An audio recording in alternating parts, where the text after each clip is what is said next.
So gastric lavage is contraindicated due to high likelihood of parakeet-induced corrosive injury. Consult with GI for endoscopy. In patients presenting within 2 hours of ingestion, GI decontamination with absorbents that bind parakeet should be undertaken as a matter of urgency, either via oral ingestion or via NG tube. A single dose of activated charcoal 1 to 2 gram per kg. Fuller's earth, diatomaceous Fuller's earth, multani mitti 1 to 2 gram per kg in 50% water, or bentonite 1 to 2 gram per kg in 7% aqueous slurry. So charcoal, multani mitti or bentonite is used. Hemoperfusion can remove parakeet and has been recommended to be started ASAP. Limited evidence it suggests a possible survival benefit when hemoperfusion is started within 4 hours of parakeet exposure. If hemoperfusion is not available, then other extracorporeal elimination therapies including intermittent hemodialysis may be beneficial.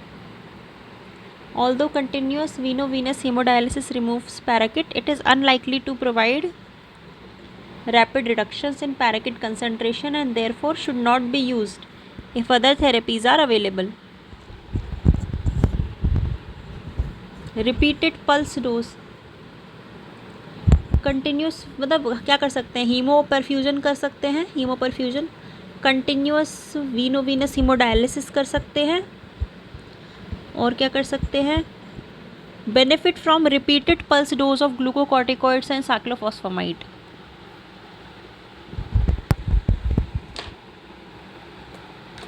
Benefit from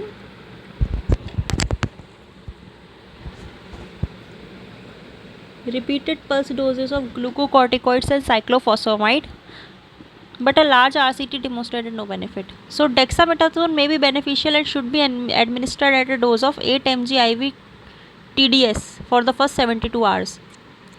It has low toxicity and severe poisoning may provide benefit if continued for weeks following exposure when there is possibility of progression to pulmonary injury.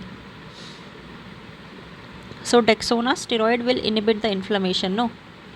N-acetylcysteine may provide benefit and is of low toxicity. It should be administered continuously while there is evidence of acute toxicity in IPD setting. So Dexona देना है, NAC देना है, hemodialysis, hemoperfusion. Serial PFTs, chest X-ray, KFTs and blood gases to monitor the progression of toxicity. Treatment for decayed poisoning is similar. decayed तो बस parakeet से चुका हुआ है कैसे भी. Disposition. All patients should be observed for at least 12 hours following exposure. Clinically well patients with a negative urine diathonate test at this time. तो urine डाइथायोनेट test कराना है ना, प्रोग्नोस्टिक इंडिकेटर भी है. So if the patient is clinically asymptomatic and urinary diathonate test is also negative, then they are unlikely to develop toxicity. Patients with evidence of severe toxicity and prognostic markers indicating a fatal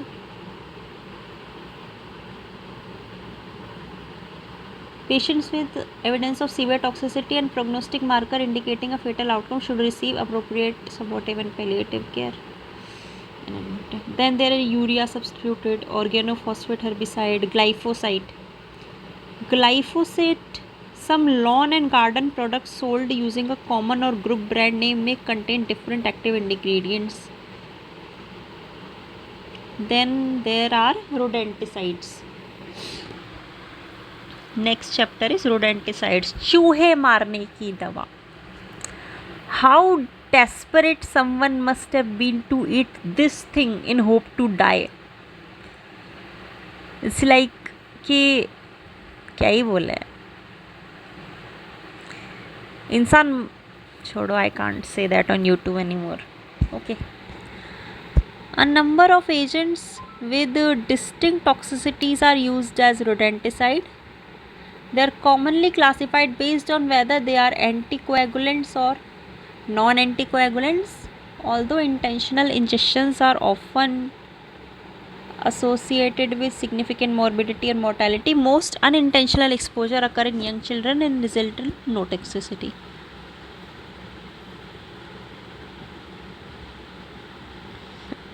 Anticoagulants, rodenticide. There are warfarin types. Super warfarin anticoagulant rodenticide were the first generation of rodenticide and disguised as yellow corn meal or rolled oats. Most one-time warfarin rodenticide injections are insignificant, accidental poisoning, and do not cause any bleeding problems. Significant coagulopathy requires large amount in a single exposure or repetitive exposure over several days. So most one-time warfarin rodenticide injection are insignificant and they don't cause bleeding. Therapy is not necessary for a single mouthful of warfarin rodenticide. For patients potentially toxic recent injection, consider activated charcoal. Baseline PT-INR लेना है, vitamin के देना है, PT-INR देना है, baseline PT-INR लेना है, vitamin के देना है. If INR is more than 2, and suggest total PO tolli dose is 1 to 5 mg in children and 20 mg in adults. Second generation super warfarin and the indandione derivatives were introduced when rodent resistance to warfarin began to appear. They are currently responsible for approximately 80% of human rodenticide exposure reported in the US. Their mechanism are the same as the warfarin, but they are much more potent, have more prolonged. So first generation is less toxic, second generation super warfarins are more toxic, have more prolonged anticoagulant activity, have the potential to be highly toxic. Poisoning involving the compounds हैं pindone, diphacinone, chlorpacinone and valone. The super warfarins include the 4-hydroxycoumarine, what? 4-hydroxycoumarines. These are readily available over the counter as grain-based bait. After intentional injections, adults often develop a coagulopathy within 24 to 48 hours because the biologic half-life of 120 days. Oh my god. A single injection results in marked anticoagulation effective for months. Intentional repeated injection can cause severe bleeding. The diagnosis may not be readily apparent. Some patients may not report an intentional injection. Small children and depressed patients with an unexplained coagulopathy or bleeding should raise suspicion of super warfarin poisoning. छोटे बच्चे and depressed patients with unexplained coagulopathy and bleeding, should raise suspicion for super warfarin poisoning. Although the PT and INR are usually monitored, large doses of warfarin can also cause prolongation of the activated APTT. Super warfarins are not detected by warfarin assays, but specific serum assays are available. Unintentional super warfarin injection in the pediatric patient are unlikely to result in significant toxicity. Obtain a baseline INR and gastric lavage is indicated for early presentation and repeat active charcoal given. Obtain baseline INR, repeat INR in 12 to 24 hours. If the INR is elevated but there is no active hemorrhage, oral vitamin K is recommended. Forms of vitamin K other than vitamin K1 are ineffective. So only use vitamin K1 because the conversion of these forms to the active form is blocked by super warfarins. Oh my god. Because of the extended half-life of the anticoagulant, prolonged therapy with high doses of vitamin K1 may be required to maintain hemostasis. Initial daily dose of 1 to 5 mg in children and 20 mg in adults. Daily dose of vitamin K is 1 to 5 mg in children and 20 mg in adults. तो हम लोग 10 mg OD लेते थे ना, नहीं, उसका double use करना है और विटामिन K1 यूज़ करना है. Initial daily dose of 1 to 5 mg in children, 20 mg in adults are recommended with tradition to maintain a normal INR. Titration to maintain, not tradition. Titrate to maintain a normal INR.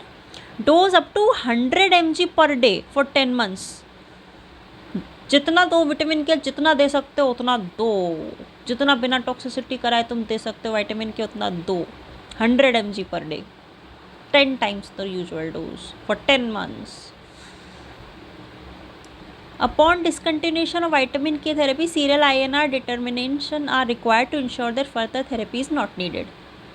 Of course नहीं need होगी अगर बच रहा है उसके बाद. तो patient with acute hemorrhage may require repletion of volume losses with NS and blood transfusion.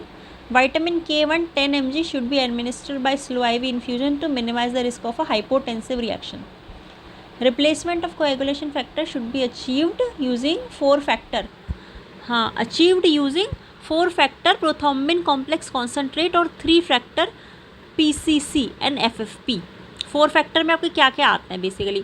Factor 8 होता है, फैक्टर आपका 12 होता है, वॉन विलब्रांड फैक्टर होता है. क्या क्या फैक्टर होता है आपके PCC में? द PCC, अरे वो क्रायो था. हाँ, PCC में आपका 2, 7, 9, 10 CNS होता है, प्रोथ्रोम्बिन कॉम्प्लेक्स कॉन्सेंट्रेट. वही तो दोगे वारफेरिन, सुपर वारफेरिन जो चूहे मारने की दवाई में. आप वो क्यों दोगे फैक्टर 8? गद्दी हूँ मैं. वो क्रायो प्रेसिपिटेट में होता है. क्रायो प्रेसिपिटेट में क्या क्या होता है? फिब्रिनोजन और factor 8, factor 13 and von Willebrand factor. Fibrinogen कौन सा फैक्टर है? फिब्रिनोजन शायद फैक्टर 1 है.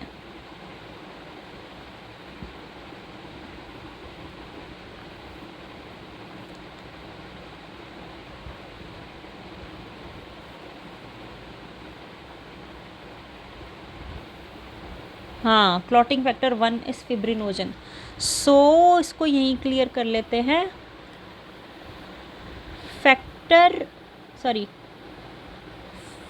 क्रायो प्रेसिपिटेट में क्या क्या होता है और प्रोथ्रोम्बिन कॉम्प्लेक्स कॉन्सेंट्रेट में क्या होता है? प्रोथ्रोम्बिन कॉम्प्लेक्स कॉन्सेंट्रेट में आपके होते हैं, देखो कैसे याद रखेंगे, दोनों में कन्फ्यूजन होगा. लिस्ट आपको पता है लेकिन कौन सा किस में है वो नहीं आएगा. तो इसका एक सिंपल सा निमोनिक बनाते हैं कि PCC मतलब PT बढ़ेगा. PT आउटसाइड एक्सट्रिंसिक पाथवे होता है, फैक्टर 7. तो PCC किस में है? 2, 7, 9, 10 प्रोटीन CNS. और क्रायो में होता है आपका factor 1, 8, 13 and von Willebrand factor. यही है ना? क्रायो में आपके हैं von Willebrand factor in cryo CV. हाँ, क्रायो में 1, 8, 13 और वॉन विलब्रांड फैक्टर. बाकी आपका PCC, PC से PT याद रखना.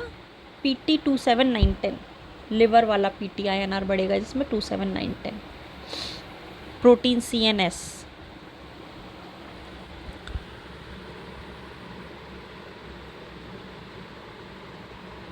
सिलेक्टेड नॉन एंटीकोएगुलेंट, ये आपके रोडेंटिसाइड है भैया. आर्सेनिक यूज़ होता था, barium, yellow phosphorus, sodium fluoroacetate, strychnine, tetramine, thallium, zinc and aluminium phosphide ये अभी भी यूज़ होता है. आपका विटामिन D भी एक तरीके का रोडेंटिसाइड है. रेड स्क्विल, बाप रे. Arsenic, barium, yellow phosphorus, sodium fluoroacetate, strychnine, tetramine, thallium, zinc and aluminium phosphide, polycalciferol and red squill.